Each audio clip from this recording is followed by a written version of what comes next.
한 2주, 3주 가까이 됐습니다. 그렇죠? 한 3주 만에 뵙게 되었습니다. 저한테는 굉장히 긴 시간이었던 것 같아요. 굉장히 긴 여행이었다라는 생각이 들더라고요. 여러분, 여행할 때마다 누군가와 동행을 하지 않습니까? 저도 저 역시 아내와 아이와 동행을 했다라고도 생각하지만요. 계속해서 육신의 연약함 때문에 주님을 많이 생각했던 것 같아요. 주님 가서 너무 아파버리면 많은 분들에게 민폐가 되는데 아프지 않기를 원합니다. 계속 기도하는 마음으로 아마 다녀왔던 것 같습니다. 많이 여러분이 생각이 났습니다만 여러분은 저를 얼마나 생각하셨는지 모르겠습니다만 어쨌든 그리스도 안에서 날마다 주님과 함께 동행할 수 있는 우리의 삶이 되기를 개인적으로 간절히 바랍니다. 오늘 본문에 보면은요, 에녹이라는 사람이 나옵니다. 성경에서 하나님과 동행한 사람이 두 사람이 나옵니다. 하나님과 동행한 사람이 두 사람이 나옵니다. 혹시 오늘 본문에 에녹 말고 또 누가 있는 줄 아십니까? 성경이 말한 그가 하나님과 동행하였더라. 에녹은 오늘 방금 우리가 읽었던 말씀처럼요, 에녹이 하나님과 동행하더니 하나님이 그를 데려가심으로 세상에 있지 아니하였다. 뿐만 아니라 창세기 6장에 보면은요, 노아에 대한 이야기가 있습니다. 성경에는 노아도 또한 하나님과 동행한 자였다라고 말씀하고 있죠. 창세기 6장 9절로부터 보면 노아의 사정은 이러하니라. 노아는 의인이요 당세에 완전한 자라. 그가 하나님과 동행하였으며 그가 세 아들을 낳았으니 셈과 함과 야벳이라 라고 이야기를 합니다. 노아 때도 노아는 하나님과 동행을 했었고요, 에녹 때에도 하나님은 에녹과 동행을 하셨더랬습니다. 성경은 하나님께서 세상 끝날까지 내가 너희와 함께 동행할 것이다 라고 합니다. 많은 사람들은 이 세상에 왔다가 같이 가족으로 살다가요, 또 어떤 가족들은 먼저 떠나죠. 저희 아버님도 먼저 떠나셨고요, 저희 형님은 더 일찍 떠났습니다. 같이 살다가 떠나는 일들이 생기지만은 하나님은 우리에게 말씀하시기를 나는 영원토록 너를 떠나지 않겠다라고 그렇게 말씀해 주고 있습니다. 하나님은 떠나신 적이 없는데 어떻게 보면은 우리가 하나님과 동행하지를 못하는 것이 어떻게 보면 문제다라는 생각이 듭니다. 여러분, 하나님과 동행하는 삶이라는 게 뭘까요? 하나님과 동행하는 삶. 많은 사람들이 하나님과 동행한다라고 할 때에 눈에 보이는 사람 같으면 같이 동행하면 되겠죠. 그러나 하나님과 동행한다라는 것은요, 한마디로 말하면 하나님의 말씀에 순종하며 살아가는 사람, 이 사람이 바로 하나님과 동행하는 사람이다라고 말씀드릴 수가 있습니다. 그런 면에서 어떻게 보면 에녹은 하나님과 동행했다, 하나님의 말씀에 순종하며 살다가 하나님께서 그를 데려가심으로 이 땅에 있지 아니하고 죽음을 맛보지 않고 영원히 아버지의 나라에 가게 되었다라는 이야기입니다. 왜 에녹이 성경에 적혀 있을까? 왜 하필이면은 죽음을 맛보지 아니하고 들리움을 받은 이 사람의 이야기가 왜 이렇게 있을까? 틀림없이 예수님이 어느 날 마르다와 마리아에게 말씀하신 것처럼요, 너희들이 나를 믿느냐? 믿는다면 죽어도 살겠고 살아서 나를 믿는다면 어떻게 해요? 영원히 죽지 않을 것이다라고 그렇게 말씀을 하는 겁니다. 이 말씀은 결국 우리에게요, 어떤 소망을 주시느냐 하면은 하나님과 동행하는 삶, 하나님의 말씀에 순종하며 살아가는 그 사람의 삶은요, 영원히 하나님과 죽음도 맛보지 아니하고 동행하며 살아갈 수 있는 복된 인생이 될 수도 있다라는 것을 알려주고 있는 말씀입니다. 에녹 당시 때의 사람들이 어떻게 살았는가라고 보니까요, 하나님 보시기에 합당치 않는 삶을 살았다라고 이야기를 합니다. 그리고 에녹이 등장하면서 특히 무드셀라를 낳았다라고 합니다. 65세에. 무두셀라라고 하는 사람의 이 아들의 이름은요, 그가 죽으면 세상의 끝이 온다라고 하는 뜻이 있습니다. 무두셀라를 에녹이 65세에 낳았는데 어떤 하나님의 임재하심과 메시지가 있었는가 봤더니만 그 아들 이름을 갖다가 뭐라고 지었느냐 하면은 이 아들이 죽으면은 세상은 끝이 오게 될 것이다. 이런 예언적인 이름을 갖다 붙인 거예요. 그러고 나서 성경에 보니까 65세까지는 에녹이 하나님과 동행했다라는 말은 없는데 65세 이후로부터 이 무드셀라를 놓고 나서부터 성경에 보니 그가 300년을 자식을 놓으면서 하나님과 동행했더라. 아이러니하게도요, 이 에녹의 나이가 몇 살 살다가 하나님 나라에 갔습니까? 365년을 살다가 갔어요. 1년이 며칠이죠? 365년. 뭔가 그것이 어떤 의미가 있는지는 몰라도요, 아이러니하게도 뜻밖에도 에녹의 나이가 365살이었대요. 결국은 어떤 면에서는 하나님은 우리에게 에녹을 통해서 주시는 말씀 중에 너희도 이 세상을 살아갈 때에 그 누구와 동행해야 될지를 잊지 말고 나 여호와 하나님과 함께 365일 동행하는 삶을 사는 자들이 되어라고 그렇게 말씀을 하고 있습니다. 한국에서 살 수도 있고요, 호주에서도 살 수도 있고요. 요번에 가보니까 한국의 가족들을 만나서 많이 반가웠습니다. 좋은 만남의 시간들, 또 오랜만에 과거에 달란트교에 있다가 한국으로 돌아간 교인들도 또 만나보고요. 어느 곳에 사는 것이 문제가 아니라 가만히 인생을 생각해보면 누구와 더불어 살아가는가, 이것이 얼마나 중요한지 이루 말할 수가 없습니다. 여러분, 시드니에 살면 어떻고요? 골드코스트에 살면 어떻고 한국에 살면 어떨까요? 더 중요한 문제는 내가 누구와 함께 살아가고 있는가 하는 게 가장 중요한 것 같더라고요. 여러분은 누구와 함께 산다고 말씀할 수가 있습니까? 제가 지금 여러분에게 여러분 누구와 더불어 살아갑니까? 허전도사님 누구와 더불어 살아갑니까? 목사님 저는 아직 싱글입니다. 아무도 나와 함께 더불어서 살아가고 있지 않는데요 라고 말할 수도 있겠죠. 그러나 지금 하나님이 어떻게 보면 아들아 딸아 너는 지금 누구와 함께 이 인생을 살아가고 있느냐 물어보시는 거예요. 사랑하는 연인이, 사랑하는 남편이, 아내가 먼저 이 세상을 떠날 때 가끔 드라마상에도 이런 대화가 나오더라고요. 비록 당신이 먼저 떠나지만 나는 당신을 기억할 것이라고. 그래서 당신이 내 가슴 속에 영원히 함께 할 것이라고. 이런 이야기들을 하지 않습니까? 무슨 뜻입니까? 어떻게 그 사람이 떠나고 죽고 이제 없어지는데 어떻게 그 사람에게 당신이 비록 떠나지만 떠나는 것이 아니다. 내 마음에, 내 심령에 영원히 당신이 나와 함께 있을 것이다라고. 그 사람을 기억하는 거죠. 그 사람이 좋아했던 것, 그 사람이 싫어했던 것, 그 사람이 원했던 것, 이런 것들을 다 기억하며 살아가는 것, 이것이 어떻게 보면 그 사람이 비록 내 곁을 떠났지만은 함께 동행하며 살아가는 삶이다라고 말할 수가 있습니다. 저는 큰아들, 둘째 아들을 두고 떠났는데요. 세상에 무슨 아들들이 2주 동안에 전화를 한 번 안 하더라고요. 그래서 제가 마음속에 그래, 자식이 무슨 소용이 있을까? 결국 내 옆에는 우리 주님밖에 더 계실까? 이 생각이 드는 거예요. 생각을 해야 되죠. 엄마 아빠가 떠났으면 어떻게 하는 겁니까? 잘 계십니까? 뭐 보고 싶어요. 아빠 뭐 건강은 괜찮으십니까? 이것이 함께 하는 거죠. 이것이. 그런데 2주 동안에 전화도 안 되고 전화도 오지도 않고 그랬을 때 마음에요. 그래. 그저 사랑하면 그만이지. 주님 때문에. 뭐 이런 마음. 내 자식이니까 사랑하지가 안 되는 것 같아요.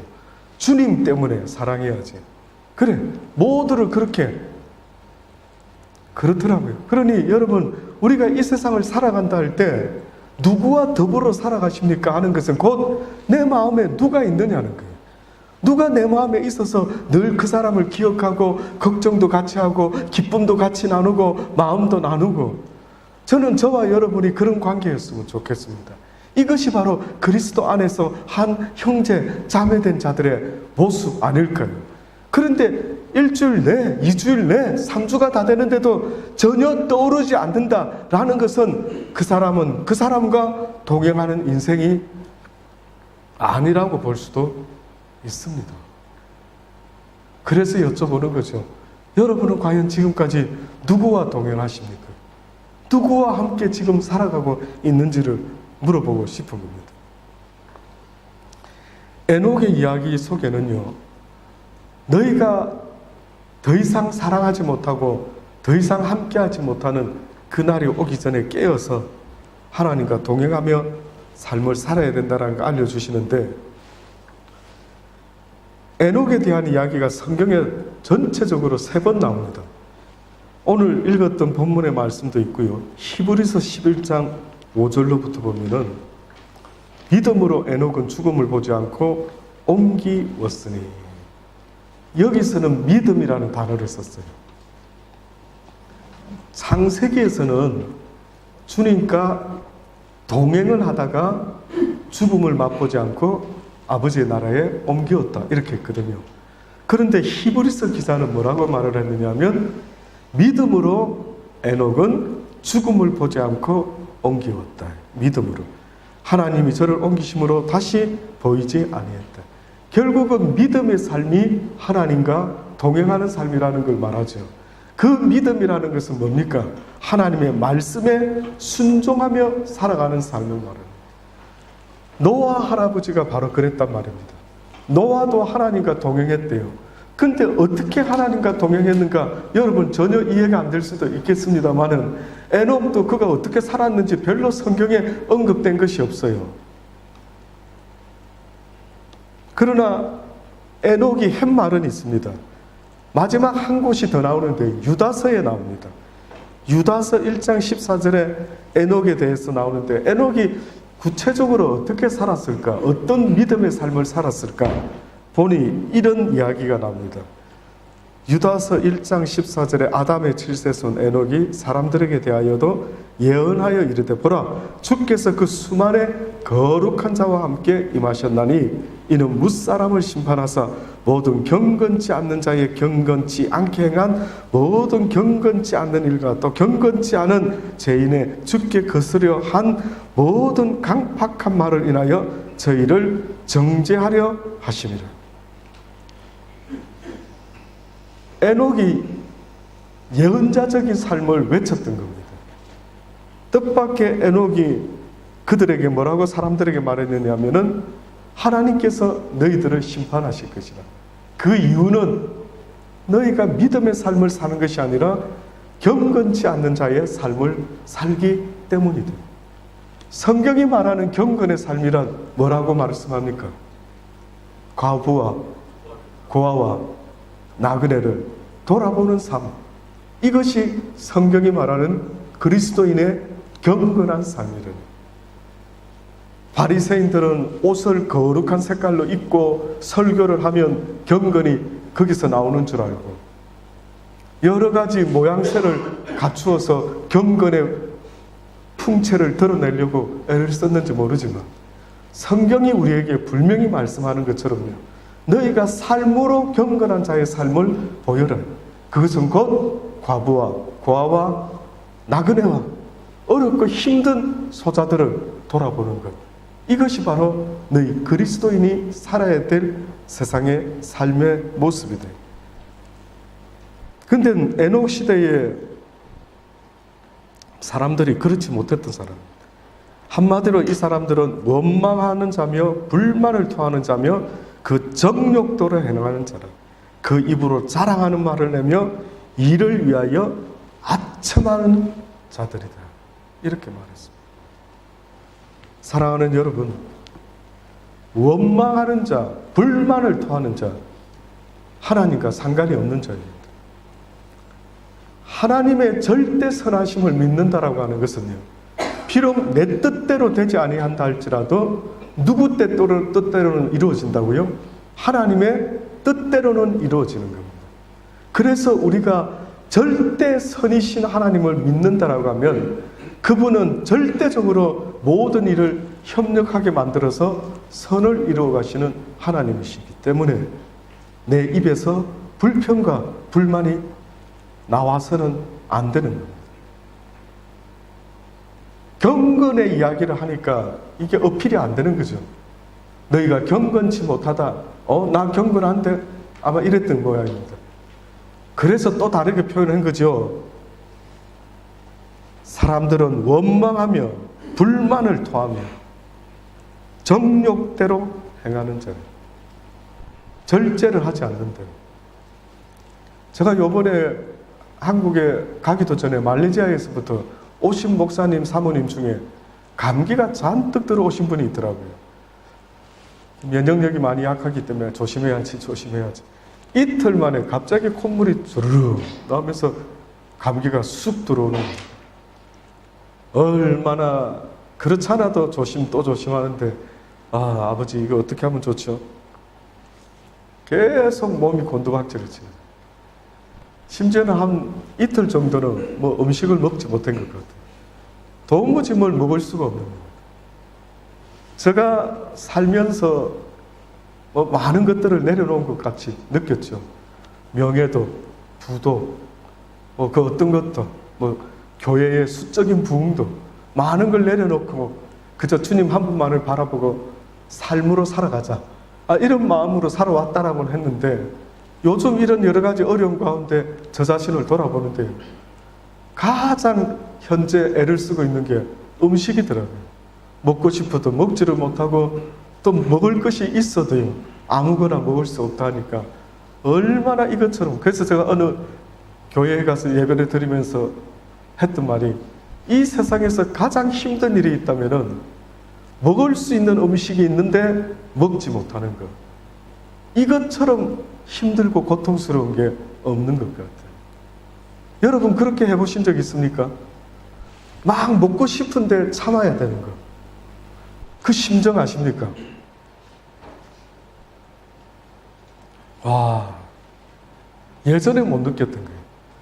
예전에는 먹고 싶으면 그냥 먹으면 그만이었죠. 근데 먹고 싶은 걸 못 먹게 된다라고 하니까요. 얼마나 힘이 든지요. 저는 이 말씀을 보면서 사람들이 정욕대로 행하며 살았다. 각자 자기의 욕심대로, 각자 자기가 먹고 싶은 대로, 각자 자기가 하고 싶은 대로 마음껏 살았다.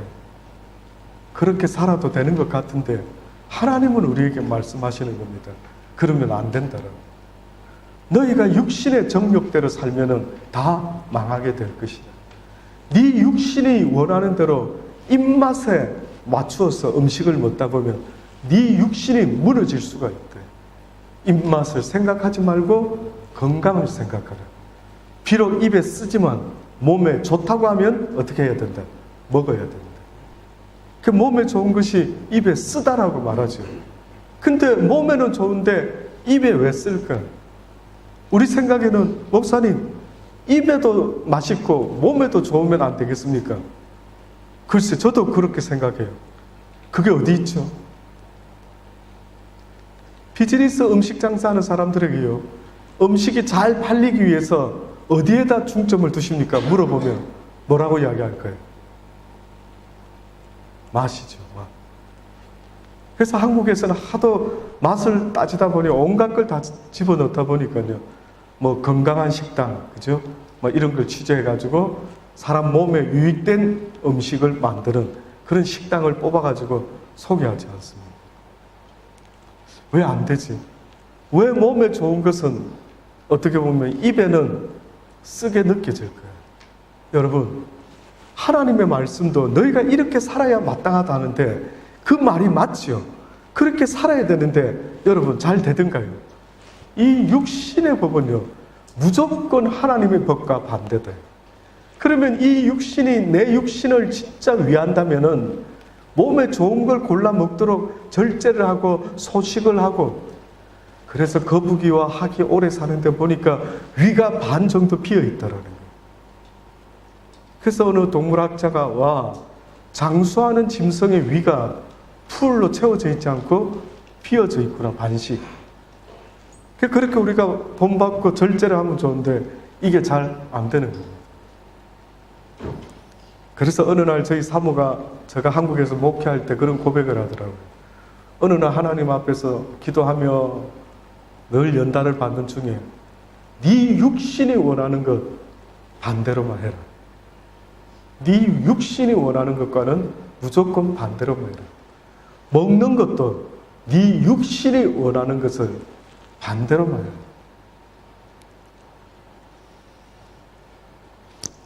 그 당시 때 사람들이 그렇게 정욕대로 행했답니다. 그리고 보십시오. 그 입으로 자랑하는 말을 내며 이를 위하여 아첨하는 일을. 지극히 자기를 위하여 살았던 겁니다. 오늘 이 시대도요. 예수를 믿노라고 주의 일을 한다라고 말하지만 자기를 위해서 하는 사람이 태반입니다. 자기를 위해서.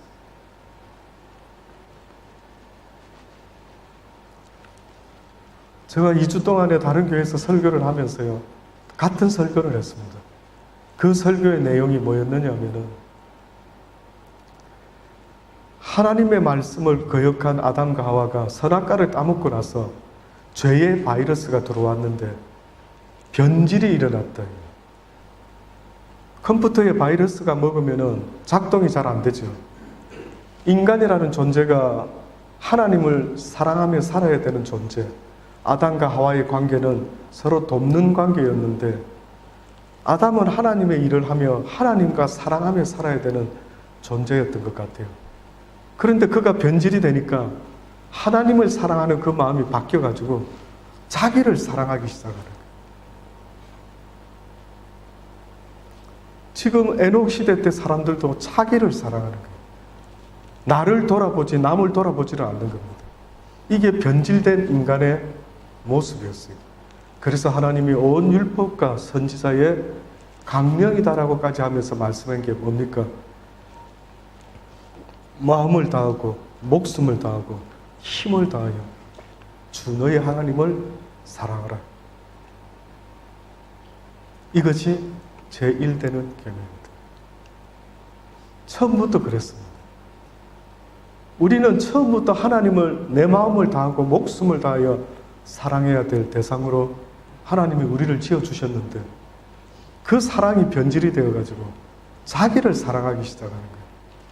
그래서 여러분이 자기를 사랑하다 보니 여러분이 듣고 싶지 않는 말을 듣게 되면 참지를 못하는 거예요. 누가 나를 건드려? 누가 감히 내가 사랑하는 나를 함부로 대해 화가 치면은 이러한 변질된 우리의 모습을 지금 에녹은 지적하고 있는 것입니다. 노아 할아버지를 보십시다. 노아 할아버지가 믿음으로 하나님과 동행을 했는데 어떤 믿음의 모습이 있었나 봤더니 그가 산에다가 방주를 지으라고 하나님 명령을 한 거예요. 그 당시 때 사람들은요, 상식적으로는 산에다가 방주를 짓지 않았습니다. 근데 웬 할아버지가 산에 방주를 짓기 시작하니까 사람들이 저 할아버지가 어찌 됐는갑다라고 했죠.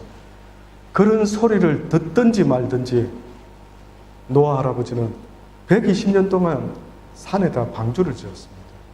하나님 말씀에 순종을 했죠.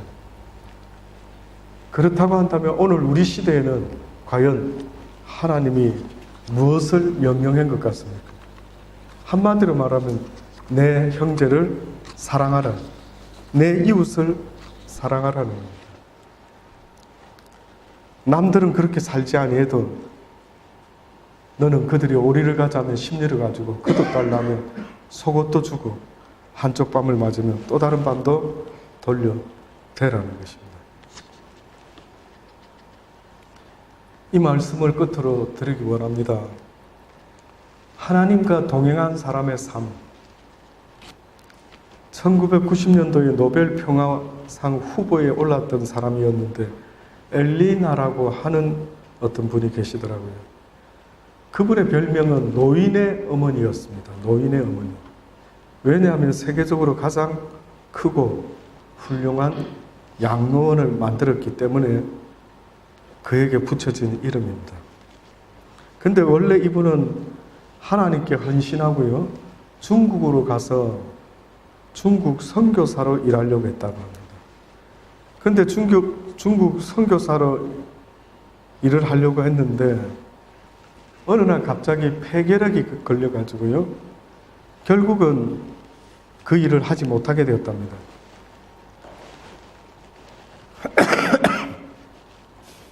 그때 그분이 원치 않는 병에 걸려가지고 하나님을 원망하고 불평할 수 있는데 뭐라고 이야기를 하게 되느냐면 이렇게 말합니다. 하나님, 제게 지금 무엇을 원하십니까? 이렇게 물어봤다. 왜 나에게 이런 병을 주십니까? 내가 뭘 잘못했습니까? 이렇게 말한 것이 아니라 하나님, 지금 저에게 무엇을 원하십니까? 이렇게 물어봤답니다. 그래서 기도하면서 고향으로 돌아왔답니다. 아버지가 유산으로 물려준 그 불모지 땅이 있었는데 개간해가지고 농사를 지었습니다. 많은 수확을 거두어서 중국 선교사님들의 선교비로 많이 보냈답니다. 그렇게 일을 하다가 탈곡기에 어느 날 손이 끼어버리고 맙니다. 그래서 오른손이요 잘라지게 됩니다. 그때도 그분은 하나님 어째서 이런 일이 나에게 있는 겁니까? 이렇게 말하지 않고요, 또 이렇게 말합니다. 하나님, 지금 내게 무엇을 원하십니까? 또 그래 물어봤답니다. 그래서 그분이 더 이상 농사 짓기가 어려워서 농사 짓는 걸 멈추고요, 양로원을 거기다가 시작했답니다. 그래서 그 양로원이 얼마나 잘 되었는지, 또 사람들이 그를 통해서 얼마나 많은 사랑을 느꼈는지, 많은 사람들이 그를 노인의 어머니다라고 칭했다라는 것입니다. 사랑하는 여러분, 하나님과 동행하실 수 있기를 바랍니다. 하나님과 동행하는 삶, 이것이 가장 복되고 복된 삶입니다. 이 땅에 내 자식도 아내도 어느 순간에 다 떠날 수가 있겠죠. 죽음 때문에, 다툼 때문에 떠날 수도 있겠지만, 그러나 영원히 나를 떠나지 않는 그 한 분이 있답니다. 그분이 바로 예수 그리스도입니다. 그분이 저와 여러분과 세상 끝날까지 내가 너와 함께 할 것이니 너 역시도 나와 동행해 주지 않겠느냐 물어보시는 것입니다. 기도하십시다.